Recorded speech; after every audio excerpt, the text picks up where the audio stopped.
All right. Hi, I'm Brice Hancock. This is Mile High Recovery Chat. I'm here with Nicholas Natt from Rocky Mountain Flex Fitness. Hi, Nick. Hi, Brice. Thank you so much for having me on today. Sure. So that's how I know you is from Rocky Mountain Flex Fitness, and that's the gym you're the co-owner of, correct? That is correct. All right. And so I know you do a lot of stuff. So usually, like this podcast is about recovery and wellness, and I kind of feel like we're both interested in the same, like kind of the same things in maybe a different way. Like I'm very interested in transformation, and I know you are too. Absolutely. Absolutely. Transformation is really my specialty.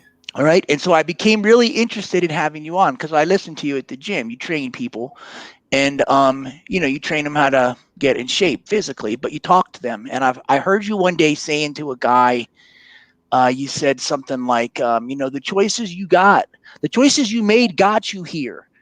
And the good news is the choices you're going to make now are going to get you out of this, right? Does that Absolutely. Absolutely. Yes. Yes. I mean, very, very much so. okay? You hit the nail right on the head.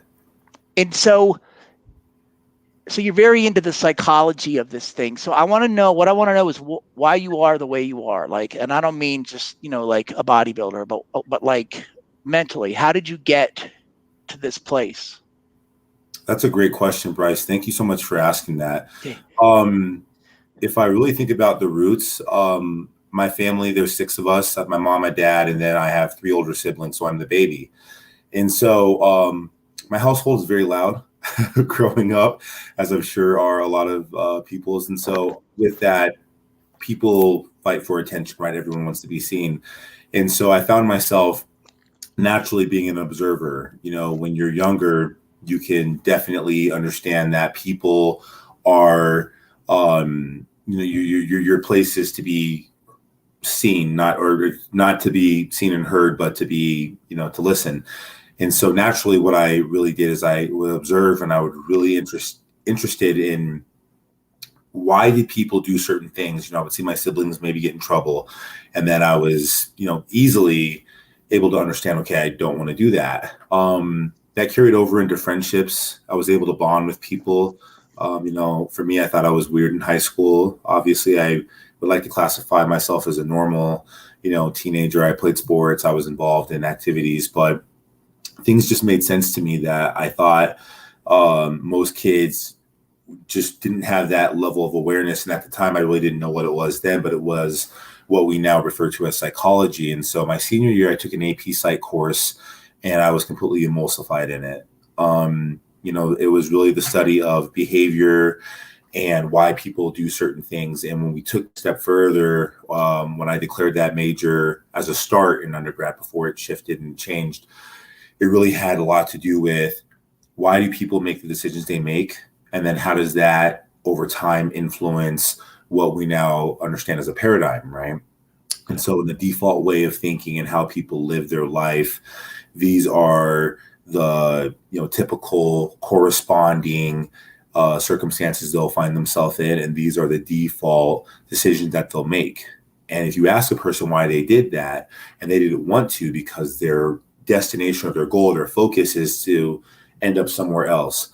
And like, oh, I can't believe I did that yesterday. And you're like, well, why did you? And they, most of the time they say, I don't know. I don't know. Yeah. They're very nonchalant and they don't understand. And so my study up to this point now, Brice, having done that for myself and then being able to help other people, has been first accepting ownership, two, knowing exactly what it is you want out of life. And I don't mean that from just a fitness standpoint. I obviously talk a lot about fitness because that is the tool. That's one of the vehicles in the channel. But, we all really want the same thing. We want good health. We want good things for our family. We want to thrive. We want to be secure. We want to be safe. We want to have security, whether that comes in the form of our physical health, our safety, our finances. And so when people are in a position where they can accept ownership over something, they're empowered to change it. And I think with that kind of mindset, which I'll credit Carol Dweck with, who's a head research at Harvard, who wrote this book called Mindset, it really helps people understand, okay, if I got to this place and I don't like it, that didn't happen by accident. It might have arbitrarily happened, but it didn't happen by accident, to your point, what you were referencing earlier. So if I make very decisive decisions with an end goal in mind, I can reverse that process, or I can optimize my life for the things that I do want and mitigate the things that I don't want. And that's been the life's practice, helping people optimize their lives through self-development, nutrition, and fitness. So that's how it all happened. Yeah. Are you from Denver? Are you from Colorado? I am, man. I'm one of the few locals. Right. You So wouldn't tell because I have a Colts thing on my back. I'm sporting a Duke hat, but I am a local. So you were the last of 4 kids. Did you get beat up on a little bit by your? Oh man! Well, assuming that my siblings aren't gonna beat me up again, because they definitely can't. I weigh about 100 pounds more than all of them now. Yeah, absolutely. Anybody who's a younger sibling, unless you're in the middle, that's just how it works. You have to assert your dominance if you're the older brother or sister, whether that's more of the like verbal or physical. My brother, this is actually a funny story, not to derail, but he never let me play with him. He let me watch him play Sega, and my sister was allowed to play, but I wasn't. And again, I wasn't allowed to actually watch wrestling. But afterwards, when he got really motivated, he dressed up as his favorite wrestler. And that's when I got to play. So, of course, I said yes until, it quickly wasn't playing. It was him beating me up. And so that was a childhood for sure. Yeah. But I think, because I was the oldest sibling, I think my experience is different, because my brother ended up joining the Army, and I used to beat the shit out of him when we were kids. And he could probably whoop my ass about right now, Now he could. That's how it is. That's the irony in life. I always tell people. I have this funny saying of take it up with God. But I think that's kind of the funny thing. You have your dominance over your younger siblings until they grow up bigger and stronger than you, and then they remember all the bad shit you did to them. So yeah, payback is a bitch. They say that, but it's true. I'm sure. So you played sports in high school. When did you get? Because you're like hyper focused. I've seen you, and like the level of commitment that it takes to do these competitions that you do. Like, unless you've seen it, it's like you can explain it. Like, you can explain, like, because I've seen you, dude. You're on if you never sit down. You're on the treadmill, and that's like a break for you. And then you'll eat, and then you'll go lift, and then you'll be back on the treadmill. And I think when you're getting close to those competitions, you're doing that, like, unless you're sleeping, correct? I mean, is that what you're doing? Yeah, that's a great. It's definitely great, Brice. How do I categorize this? You really have to devote yourself to whatever you're doing, right? And so, what I like to tell people, the easiest way of thinking about it is, imagine yourself trying to become a doctor, and you're going through medical school. When you're trying to, become an attorney, and you're trying to pass the bar, finals when you're in high school, finals when you're in undergrad. There's this small window where you just immerse your soul into everything that you're doing. And the treadmill of eating, those are just the steps, right? That's just the things you have to do. So insert whatever caveat, the studies, the kids, getting the house done, getting the house sold, whatever. But that's 13, 16, sometimes 20 weeks of devotion. And at scale, it slowly comes up, and then it slowly ascends, and it becomes more rigorous, right? And so that's the level of commitment. As far as the level of focus, I usually, that's different for why I have that level of focus. But I think, as you said, Brice, I like to consider myself a jack of multiple trades. And so I really focus on keeping not just the bodybuilding. Before I was younger, bodybuilding was life, and now it is a tool that fits into a much bigger picture. And with that much bigger picture, you have your other avenues and other things, such as the business one, business two, the modeling, the career. And so I think the important thing is, I have to eat well. I have to exercise in order to keep my mindset focused, because if I don't, these other things begin to fall out of the hand, and you kind of lose your grip on what you're doing. And if that happens, it's hard because you lose focus mentally. And then shortly after, you usually begin to use food, whatever it is, as a crutch. Some people Sure. use, Well, were you like this in high school, or was there like a turning point, like around, I don't know, 18, 19, 20? that's a great question, Brice. There definitely was a turning point. It definitely started in high school with basketball. So I'm not sure if you're aware of this. You may have heard my dad was a professional basketball player. I And he did actually not know that. he did. He played in the NBA. So he and my mom were both born in 1957. They both grew up in Louisiana. My dad's from Monroe, and my mom's from Lake Charles, which is closer towards the ocean. And they put a huge emphasis on being all in. So I never got pressure from my dad to be an athlete and to be, an elite in all of these things. Whereas, that's, I think, the conversation or the ethos that most people would take. But my parents didn't play that 1 foot in, 1 foot out. They were like, you commit, you're doing it. Like it Okay. did. And so, I think my dedication really came out of pain. I was really pissed in high school about not getting attention I thought I deserved. I don't hold this grudge, but it's just me being transparent. I thought my coach had a bias against me, probably rightfully so from the year prior. I wasn't a perfect athlete, but I did work hard. And I think he had kind of had a fabricated idea in his head. And so that made me resent guys on my team.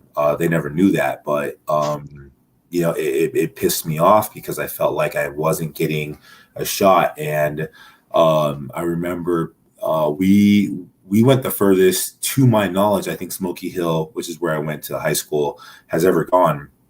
And I remember I had a phenomenal game. We had made it to the Sweet 16. We got to the Final Four. And the team that ended up beating us ended up winning the state championship. And I didn't play that game.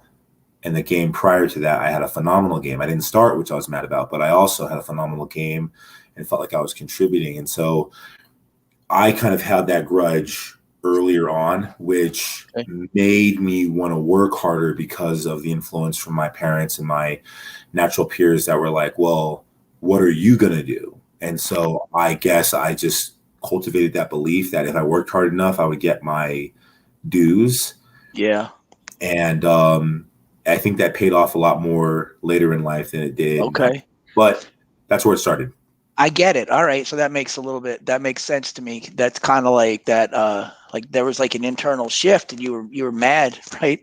So no, I was pissed. I was pissed. All right. To be honest, I was pretty upset, Yeah. And so, so like, when did you like because there's a mindset. That's what I'm trying to, I think what I'm trying to drive home is like, it's mindset, right? It's like a mindset. And that's what Absolutely. you preach. You preach that mindset. And it's like, because I've met a lot of big guys. I've met a lot of bodybuilders, but you have this like positive thing. Like there's something like you have like what people want. You know what I mean when I say that? Thank you. Yeah, I know what you're saying. Well, yeah, it's not like you're just trying to be big to kind of like bro out and like intimidate people. Like you talk about abundance, you talk about mindset, you talk about negative beliefs. You talk about, and you talk about spirituality, you talk about happiness and like mental health. And that's really what people should be shooting for. Right. It's like the quality of your life overall. Correct. Right. Correct. And it's not my belief. But yeah, again, yes, you're absolutely right. That's where I come from. Okay, and I believe that too. Like I used to be a late stage alcoholic. I was dying I couldn't stop drinking. The doctor said, "You're going to die if you don't stop drinking. I give you a year to live," right? And I couldn't stop drinking. I drank for well over a year. And so I had my own little transformation. And then I started going to the gym. I don't know, early sobriety. I just looked so bad and I felt so bad. And Brian Handlos, he's one of my best friends, and great guy, he's awesome. I love him. Man. And like it just became a part of my life. At first, it was just this thing I did once a week, and then twice a week, and then it became part of my life. And like your gym, there's there's a sense of community at your gym. Yes. Yes, Uh, absolutely. yeah, there's like a layer of accountability, and people will kind of like pump you up a little bit, say, hey, how's it going? And like, like when like I went through certain events, like political events, and just like things that are going on in the world, and the next day I would come into the gym. Like when George Floyd got killed, the next day I was in the gym, and it was a supportive environment for me. And then some crazy presidencies and I was in the gym before the election and after the election, and so you guys became kind of like part of my life. And I think it's like a top down thing. Chris is totally into the same stuff that you're into. Yeah, yeah. So it's really funny that you talk about the sense of community. From a from a business background, you know, the short story of how Chris and I connected. He wanted to be in shape for his wedding, or better shape. You know, Chris originally is from Michigan, and he lived in Florida for a little bit with his mother, who's now not here. But he moved to Colorado, did the college thing with DU, MBA, and we met when he was engaged to his wife now, Jackie, and they have 3 kids together, 4 total, but 3 kids together. And so really we built a great friendship from that. And what I still respect very much about Chris and his individuality is that he's unapologetically himself. He's a very intelligent man. He knows his craft very well in business. He understands really what's going on in the world, and not that this makes a world of difference, but Chris comes from a white collar background. I don't say that in a negative way, I say that in a great way, but his awareness is definitely transcendent. He has a very good understanding of the people around him and what's going on in the world. And so he and I really connected well because of just, I think, that understanding, our ability to both have the desire for precision. And obviously that caused tension from time to time being in a relationship. But most importantly, when we really got the idea for the gym, it was hard because we knew where we wanted to stay. We wanted to be close in the Baker neighborhood, and we wanted a certain type of demographic. We weren't interested in emulating, obviously people classify me as a bodybuilder. I say I'm a fitness enthusiast, but Okay. we didn't want to build that. Dylan Armbrust, for instance, is a good mentor of mine. He owns Armbrust Pro Gym in Arvada in Wheat Ridge. And that's very much a bodybuilder pro style gym. And we didn't want to do that. And so I think when it came down to it, I said, I want people to feel better leaving the door than they did coming in, regardless if they're at the high, the low, or in between. How do we do that? And the answer was culture. The answer was diversity. The answer was personal touch. And I think the answer was not just diversity from an ethnicity or a culture or a belief standpoint, but it was ethnicity, or it was a diversity from different walks of life and how people can bring different elements of fitness and make that a contribution. And as a whole, I think, Brice, to your point, people wanted that. People wanted a place, regardless of where they stood spiritually, if they had religious beliefs, where they might grow up or have to hear it at home or hear it at work or from peers or friends, to just come in and just lift. Can I come in and can I just do something good for myself? Can I keep this thing that is good for my mind, good for my body, something that in a place that I'm not going to have to worry about someone wearing a shirt that's going to offend me? And we, to your point, when we did George Floyd, we came out and we're very adamant about this is an anti-hate. It won't be supported.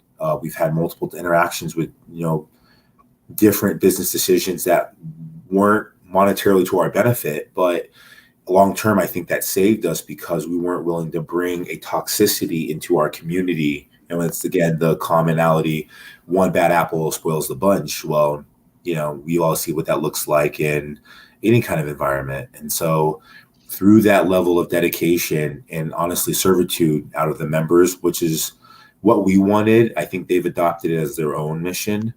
We hold that true. And so we're not a bodybuilding gym. We're not a fitness or a cardio or a functional or a CrossFit or martial arts. We are very much a community gym that does it all.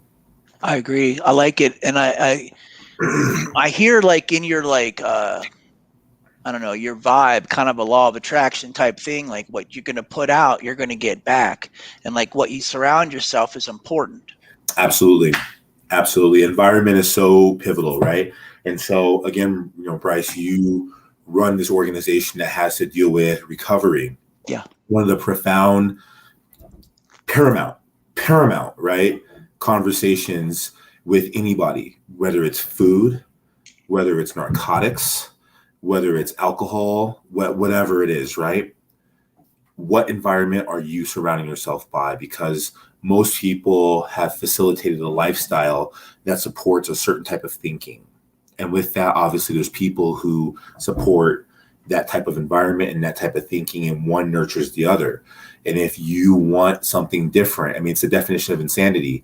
I'm going to change something dramatic about my life that I want, but I'm going to keep doing the same thing I've been doing. That is the definition of insanity. So if you want something different, and the more apparent that actually is, the more enlightened, the more aware. I want to go on vacation, Brice, to up north somewhere in the States. Okay, that's an arbitrary goal. Okay. If you come to me and you go, Nick, I want to be in the best shape of my life. I'm taking my kids. They haven't seen me in years. We're going to go road trip all the way through New York. I'm going to take them to Maine. We're going to stop at this location, and then we're going to end up, and I want to do this picture at Niagara Falls, and it's going to be on this date. I'm going to take this much time off of work. Now you have definitive visualization, anchors, pictures. And from that, you can begin to say, okay, if I'm really sincere, if this is an authentic goal and this is something I'm really adamant about doing, what do I have to do?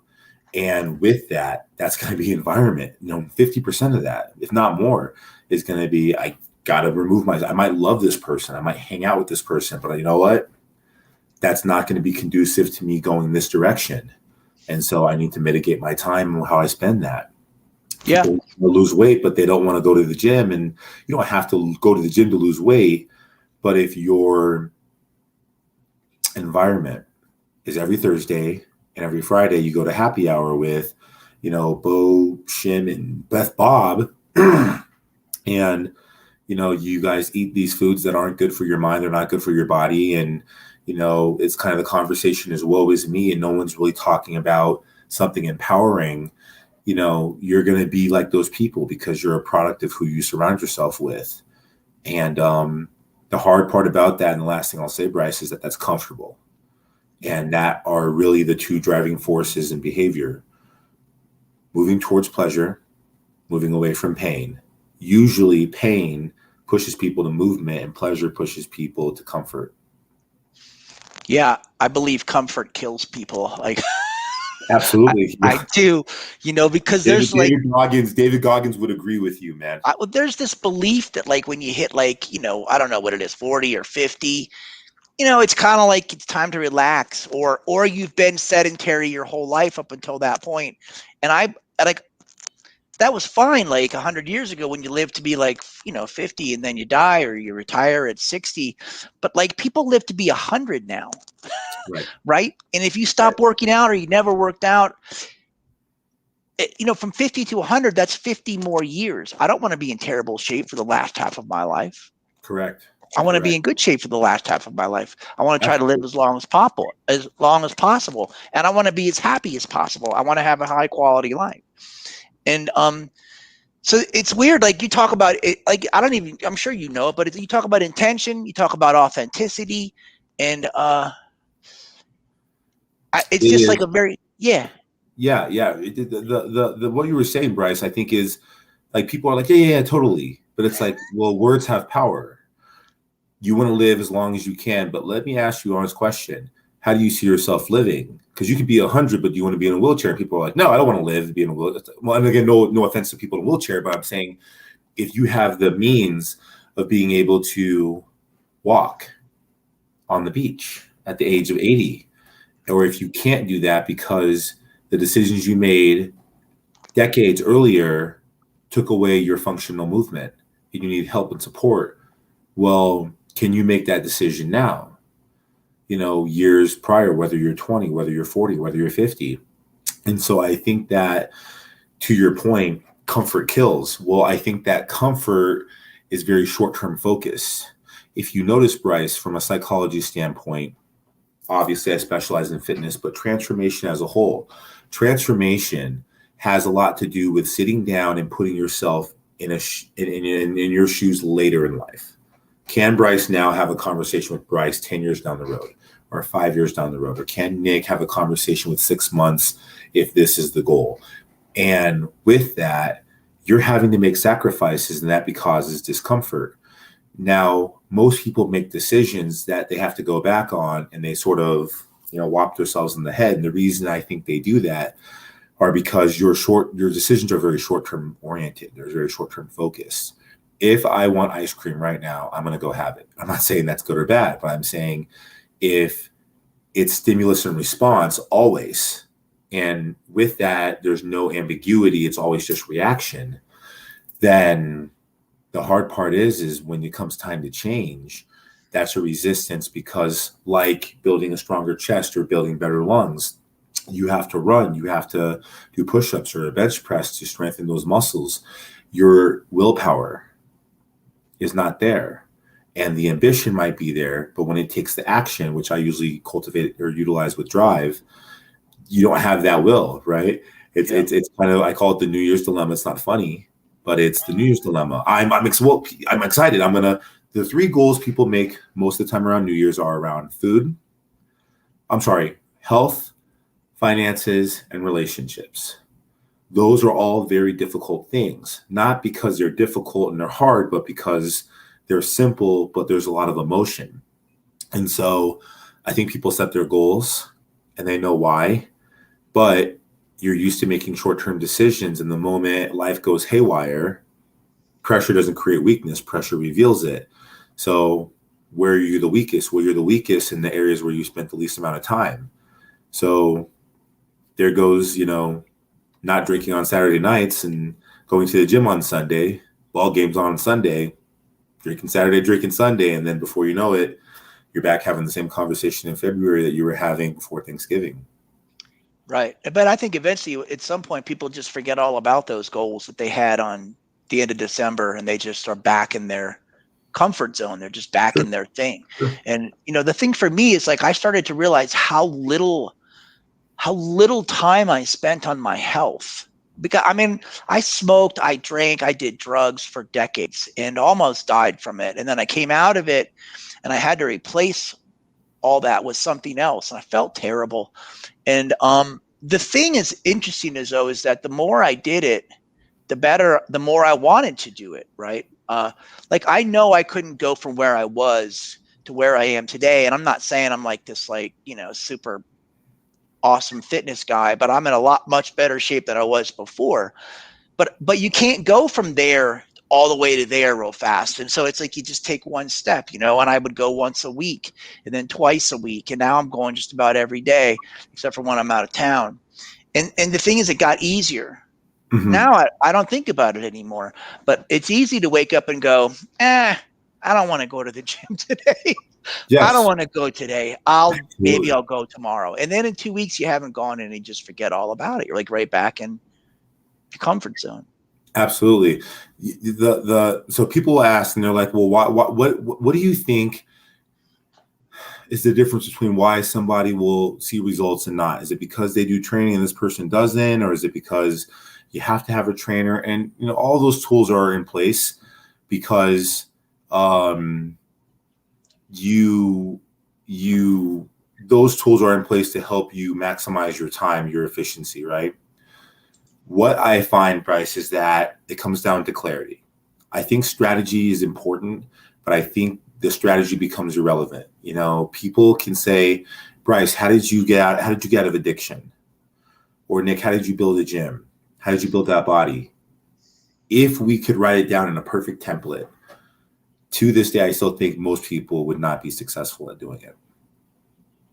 And if you ask me why, I would say it's because until you get red hot burning desire for change on your own, the strategies become ineffective. And so to your point about having to replace substance abuse with something practical, and then having to go with that, well, there's a lot of in between. You had to go from novice to, you had to go from being, the man. You're probably the guy to hang out with. People want to go have fun. They're probably like, yo, let's hit up Brice. Yeah. And now you're going into this forbidden area where you don't really understand the environment. You don't really know. Now, how do you humble yourself? Well, I don't think you will if your mindset, in particular, your unconscious mind is telling you, don't go here, Brice. Don't venture in that. That's because unconscious mind doesn't want to hurt you. It just wants to keep you safe. And I think the reason that has so much anchor, Brice, because you and I both could sit here right now if we wanted to and think about what is something that happened much earlier in life that was painful. Maybe a risk that we took that didn't work out. Brice, you're married, right, Brice? Is that right? No, you're not married. Okay, but you have a girlfriend. No. No, but you've had a girlfriend. You have kids. I have had girlfriends, and I do have had kids. Girlfriends. Yeah. Do you remember at one point in your life, middle school, high school, much younger, when you had like a hard crush, like you were like, oh my gosh, right? Sure. And you can visualize like, oh man, like this girl's awesome. She's what I want, and all these things, right? And you kind of give yourself this excitement, and then you're like, okay, I'm going to ask her out, and something is like, no, you're not. Yeah.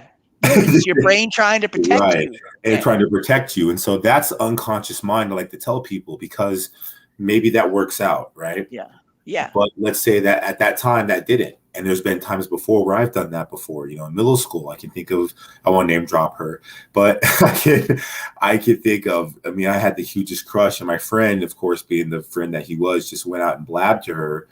And it was like an instant shoot down. And for a long period of time, that rest of that year, I denied myself, man. I denied myself. And that became the thinking, because unconscious mind tried to protect me from that. Sure. And so if you're having to go into something that's been painful or unknown, unconscious mind is going to battle against that. And so I say that because clearly, if anyone understands, when you're late at night and you kind of have a craving for chips or for sweets, unconscious mind usually wins that battle, and you're finding yourself going to 7-Eleven and getting some Haagen-Dazs and donuts, right?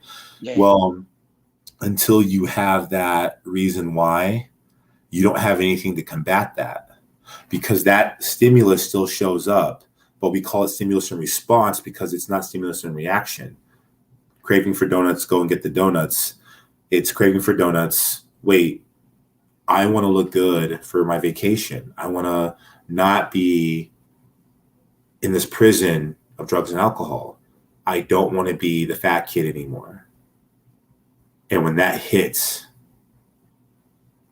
people feel that. Yeah. And that pain will pull them back.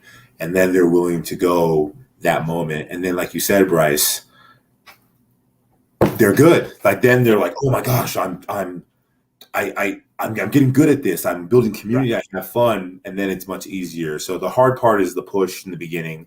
And then after you get the pull. You got to there's an argument that happens in people's heads, and it's almost like you can't win it, but then so for me, I got a trainer, and he kept me accountable, and people would say, it's so expensive. It's like, yeah, but how much do I spend on my health really? Right. Less than 5% of what I make a year was I spending on my health. Right. Right. Which is ridiculous. You should be spending, because it's so important. It's your health, it's your happiness. And it's like, your sense of well-being. It's all dependent on being in shape. And so when I'm gonna chime in and say something else about that, because this isn't like a personal trainer. Go out and get a personal trainer, but not really. I will say this. I think that why that works so well for you, Brice, is because Brian Handelos, and for those of you who don't know, you should definitely follow Brian Handelos. He's an incredible man, a jack of multiple trades, one of the most talented human beings I've ever met. But he is a man at the core who believes in really helping people, and he lives by that creed. And I say that because I think it takes the right accountability, right? You can hire a painter to paint your house, but if they're not very good, you're going to have a much bigger problem than you were when you started. And so for you, Brice, I think it was the will, getting the right guy. And I think when you do that, the amount of money you're exchanging for that value is beyond worth it. And if you don't have that perspective, it again, why spend that money? Because it's like talking to people about food. Why am I going to go spend my money over here at Whole Paycheck, and I can go to McDonald's and get, something for, a quarter of the price? And yeah, and that'll make you feel good for about 30 minutes, maybe. yeah, until you fall Right? asleep, right? Well, Right. yeah, but it's like either you spend money on your health now, and I think Gordon just said this, or you're going to spend money on your health later in the form of, Absolutely. I'm sick, I'm not well, I got to buy a medicine, Absolutely. Well, to your point, Brian, the top three killers, and this isn't to scare people, but the top three killers on the face of the planet, I think in order, it always shifts, are heart disease, cancer, and diabetes. What we now know in 2021 that all three of these are primarily indicative of lifestyle choice. And so people don't think about that until they have a friend, a parent, a mother, they themselves, and then they're getting their insurance premium. And they're like, medication is so expensive. I'm so tired. I'm so exhausted. And that becomes a delayed response. But I think people would be a lot more adamant about spending a couple $100s on a nutritionist or a lifestyle coach or a therapist or a trainer than the amount of time and really, I guess, what you would call burden, right, Brian, or treatment on, those other things. And it's not funny, by all means, that I not make light of that, but absolutely it is an issue, Brice. So I say that because I think where people initiate changes, you have to put it on their level. And that's what I had to do with my parents. That's what I had to do with my parents to start. Right on. Well, you're in a contest right now, and I got the link here. Mr. Muscle and Fitness, correct? You're so kind, sir. Yes, yes. Oh my gosh. Awesome. So what do you win if you come first? What do you get? So if you come first, Muscle and Fitness Magazine, which is also the headquarters for Flex Magazine, Men's Fitness, also Muscle and Fitness Hers. They kind of run the hub.